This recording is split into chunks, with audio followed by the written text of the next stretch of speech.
Hey everybody, it's Adam aka Dari Bros. Today I am reviewing the Key Imports Pennsylvania Railroad A-5s number 94. This locomotive was imported in 1988, I believe, and it was made in Korea by Samhangsa.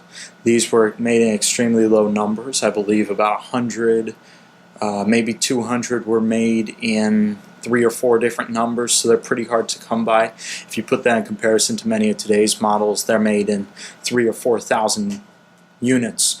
This locomotive comes in a nice little normal Key Imports box. This particular one is Custom Series number 73. The Custom Series were the factory painted models brought in by Key, and these models were top-notch. As you can see by the paint job, this is still the factory paint job, and really is just incredible. Inside the box, when you receive the model, you receive some history about the model, and also included a wrench to take the drive rod screws out. This is a special wrench. There's also a couple detail parts and extra miscellaneous parts. One of my favorite parts being the door that goes at the back of the cab. And a smoke stack cap, which would have been used to prevent sparks. So I think that's just really neat. So let me get into some of the points about this particular locomotive. These locomotives were used extensively throughout the system. The A-5s locomotive, there were 47 built between 1960 and 1924. They varied a little bit, different valve gear and different types of different looks and whatever, but the main thing was that they had the bell pair firebox, they had the same wheelbase, and were just really cool little engines. They were used around the industrial parts of the Pennsylvania system where larger locomotives could not navigate the trackage. As you can see, this little 040 really has the full everything. It has the valve gear properly modeled and has the little air tanks right under the cab, which I think is really neat. That's different than many others. The Pennsylvania slope back tender, which I think is just awesome. That's just, you know, you see those on Bachmann train sets, and then you get to this and you're like, oh wow, this is where it actually came from. It's a really neat model. This locomotive features etched builder's plates, which are legible under magnification. It also features raised and etched number boards on the front, or rather a keystone or circle number board thing. I don't know. You can see the fine rivet detail on the smoke box in particular. I think that's just really neat. The 2 layers of rings, one there and one back there. I should use a pointer. And you can see all the lines that run under the locomotive and through the steam chest, and the plates for the workers to stand on the front, and the switching pilot, which I think is really just neat. A view from the rear reveals how the slope-back tender really got its name. You can really see it.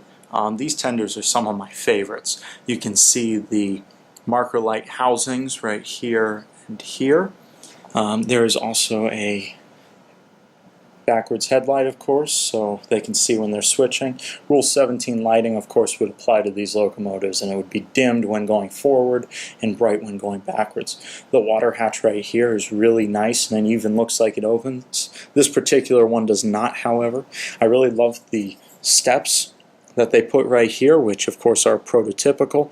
These steps would allow the brakeman or switchman, whatever, to get up to the coal load and help into the water and fill it up. Though partially obscured by the coupler cut lever, you can see the builder's plate that Pennsy would have put on the back. You can see it says 94, which is the engine number, of course. On top of the boiler, you can see the sand dome right here and the steam dome right here. There's pop-off valves and a whistle right in the middle of the 2 pop-off valves. This, I believe, is a low water alarm. I believe there's a bell right here, and of course you can see the signature bell pair firebox, how it kind of is square on top at the front. That's a really neat feature of the Pennsylvania Railroad locomotives. You can also see the generator right up here, the builder's plate for the locomotive itself, and you can see the slanted inward cylinders. This locomotive had Walschaerts valve gear and was a very fine example of great late Pennsylvania Railroad little steam switchers. A close-up of the smoke box side reveals the legible builder's plate. You can also see some of the other lines. These, I believe, might be conduit lines right here. There's even the, I think this is really neat on a switcher. You don't normally see these on switchers, but the powered, what would switch the direction, Johnson bar. It was powered. Steam generated, of course, which really neat. Not normally on switchers. It would help them go back and forth much faster. This locomotive really is truly remarkable in how small it is, yet how much detail it packs on. Into the cab we go. Here you can see the firebox door, and you can see there's very little space here, which is correct. I've been in the real one in '94, and it is like that. The Johnson bars up here on the right side. You can see there aren't any glazed windows in this locomotive. 1987. It wasn't until about 1995 that all locomotives from the factory would get window glazing. Really interesting, but I think it's very cool.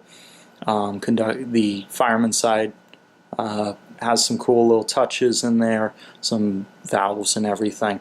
But this just is really neat to see behind here. And of course, if you want to put that door on that came in that little packet here, you would install this about right there. And that's the door, which is really neat.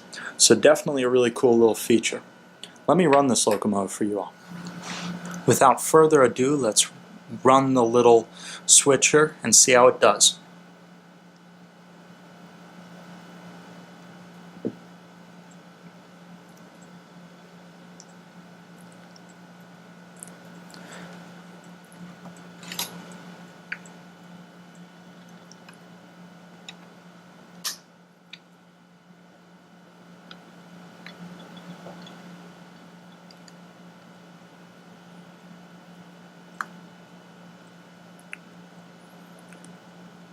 Once again, with all these Samhangsa models, dead silent.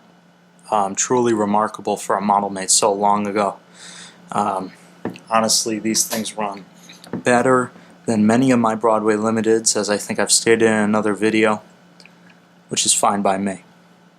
In conclusion, these locomotives are definitely worth the investment. I picked this one up for about $290. Some of these have sold for $600 to $700. These are wonderful models. I highly recommend them. If you guys have any questions, leave them in the comments below. Another slam dunk for key imports, Samhangsa.